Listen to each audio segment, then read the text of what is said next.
I never believed in the supernatural. That was until my family decided to move to a remote cabin in the woods of North Carolina.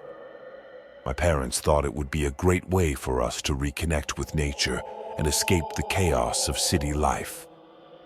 I was skeptical, but I went along with it, excited for the adventure. The cabin was nestled deep in the forest, surrounded by towering trees and thick underbrush. At first glance, it seemed idyllic, a rustic haven far removed from the hustle and bustle. But from the moment we arrived, I felt a strange energy in the air, an almost oppressive weight that I couldn't shake off. On our first night, while my parents settled in, I decided to explore the area. I wandered into the woods, the fading light casting eerie shadows among the trees. As I walked deeper, I felt as if I was being watched. A chill ran down my spine, but I dismissed it as my imagination playing tricks on me. That evening after dinner, I lay in bed listening to the sounds of the forest. The wind howled through the trees, and somewhere in the distance, I could hear the faint hoot of an owl. But then, I heard something else, soft, whispering voices that seemed to come from outside. They were indistinct at first, like a gentle rustle, but then I could make out words. "Help us." I sat up, heart pounding. I glanced out the window but saw nothing but darkness. Dismissing it as my mind playing tricks, I lay back down, trying to ignore the growing unease in my chest. The next day, I decided to explore the woods further. I hiked down a narrow path that led deeper into the forest, curious to find a stream I had heard about. The deeper I went, the more I noticed the atmosphere change. It felt heavier, almost suffocating. The trees loomed above me like sentinels, their gnarled branches casting twisted shadows. As I walked, I stumbled upon an old, decrepit cabin hidden behind the underbrush. It looked like it hadn't been touched in years, its windows broken and the door hanging off its hinges. A wave of dread washed over me, but my curiosity got the better of me. I stepped inside. The air was stale and the floor creaked beneath my feet. Dust motes floated in the shafts of light that pierced through the cracks. As I explored the room, I noticed strange markings on the walls, symbols I couldn't recognize, carved deep into the wood. They sent a shiver down my spine, and a sense of unease filled the space. Suddenly, I heard a noise behind me, a soft thump, as if something had fallen. I turned, but there was nothing there. My heart raced as I hurried out of the cabin, desperate to escape the unsettling feeling that had settled in my stomach.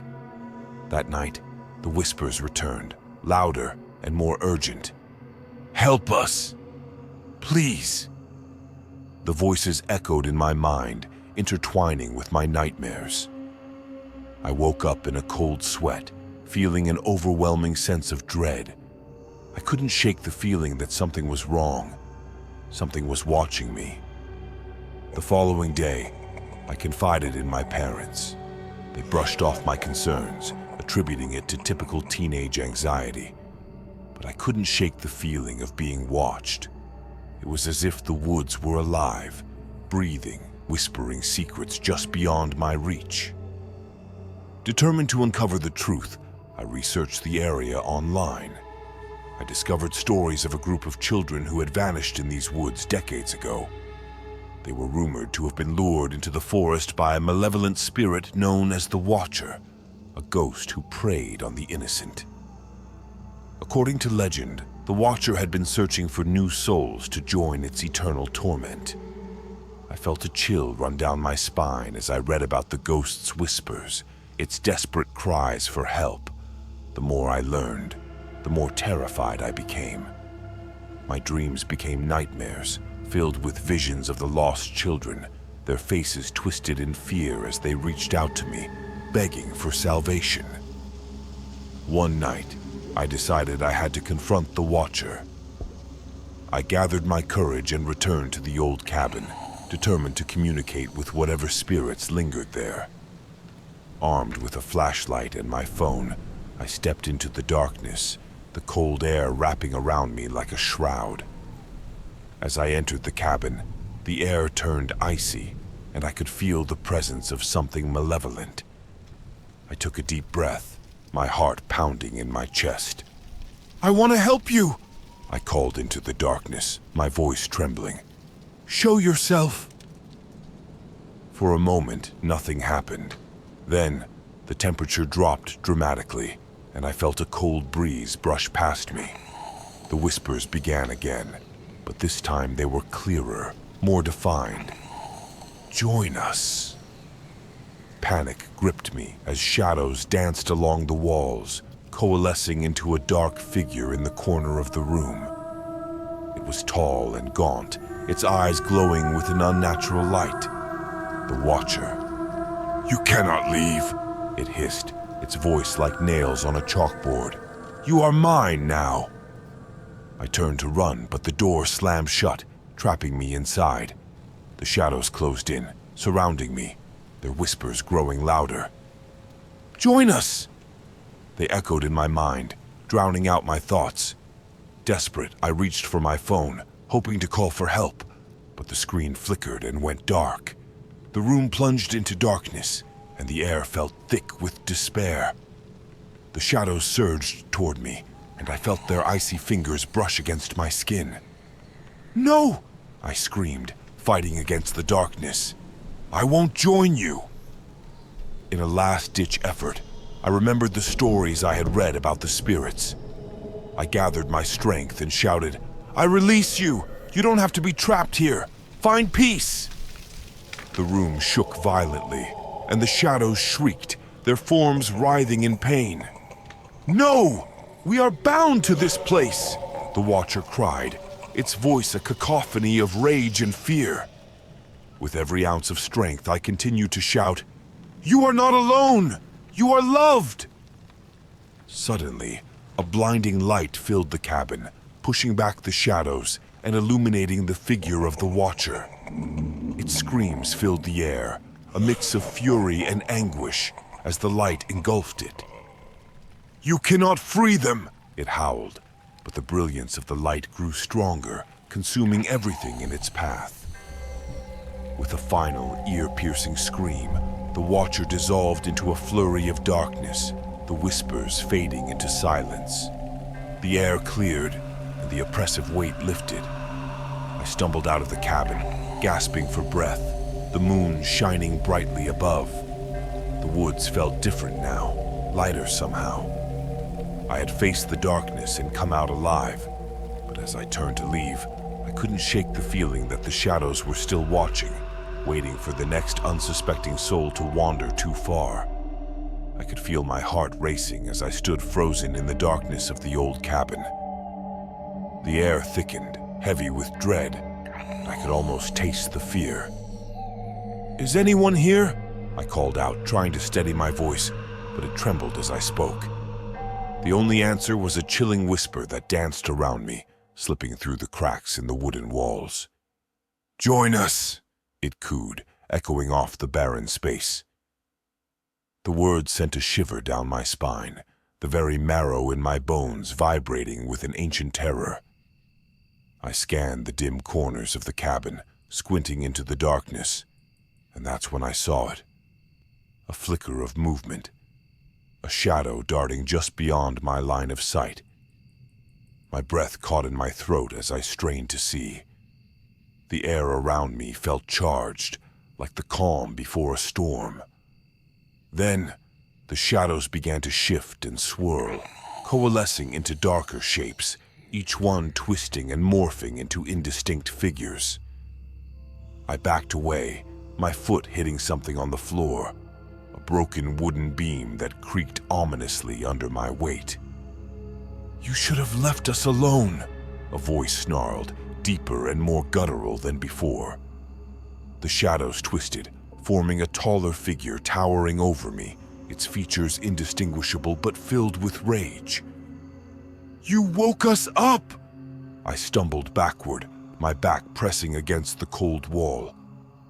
The whispers crescendoed into frantic cries, a chorus of tortured souls merging into a deafening roar. "Help us! Help us!" they screamed, the cacophony drowning out my thoughts. Panic surged through me. I turned to flee, but the door slammed shut with a force that rattled the walls. The shadows thickened, stretching toward me with claw-like tendrils that crackled with malevolence. I was trapped. "You think you can escape?" the Watcher hissed, its voice slithering into my ears. "You belong to us now." I closed my eyes, heart pounding, fighting the rising wave of despair. The memories flooded back, the stories of the children, their frightened faces, their spirits forever trapped in this cursed place. I couldn't let it end like this. I had to fight. "No!" I screamed, my voice breaking the oppressive silence. "You don't own me! I won't join you!" With a surge of adrenaline, I grabbed my phone, its screen flickering to life as I fumbled to turn on the flashlight. The beam pierced through the darkness, illuminating the grotesque shapes swirling around me. The shadows shrieked, recoiling as if burned by the light. "You can't save them," the Watcher bellowed, and the darkness pressed closer, wrapping around me like a suffocating blanket. "They are ours! They will never escape!"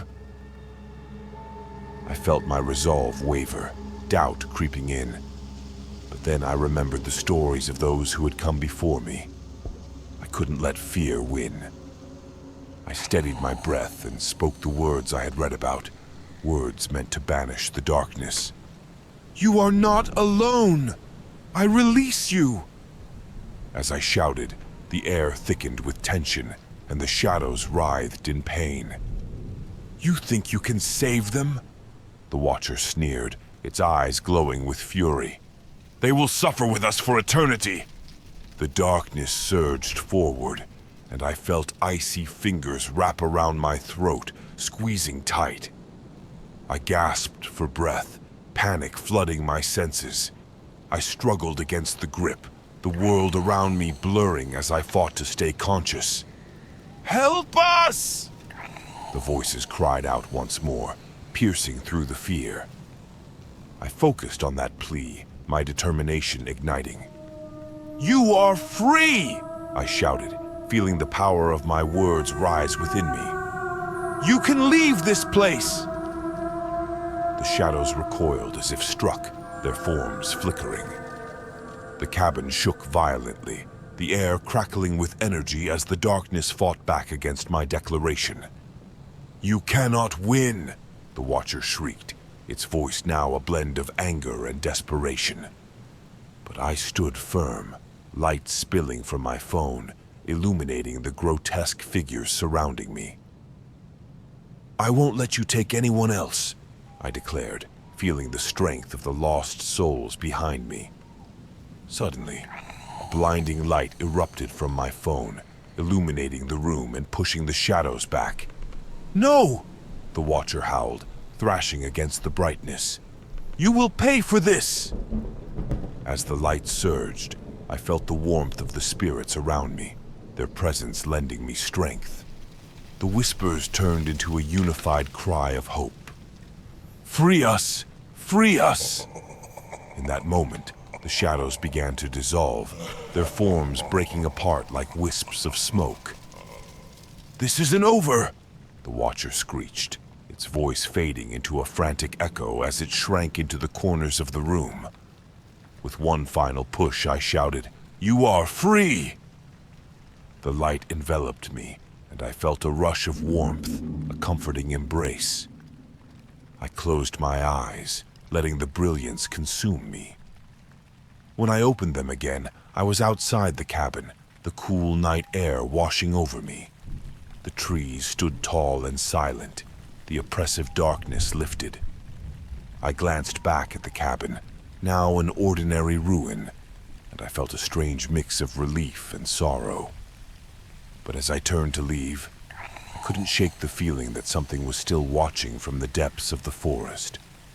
The air crackled with energy, and I knew this was only the beginning. As I made my way back to my family's cabin, I heard a soft whisper trailing behind me, lingering in the cool night air. "Thank you."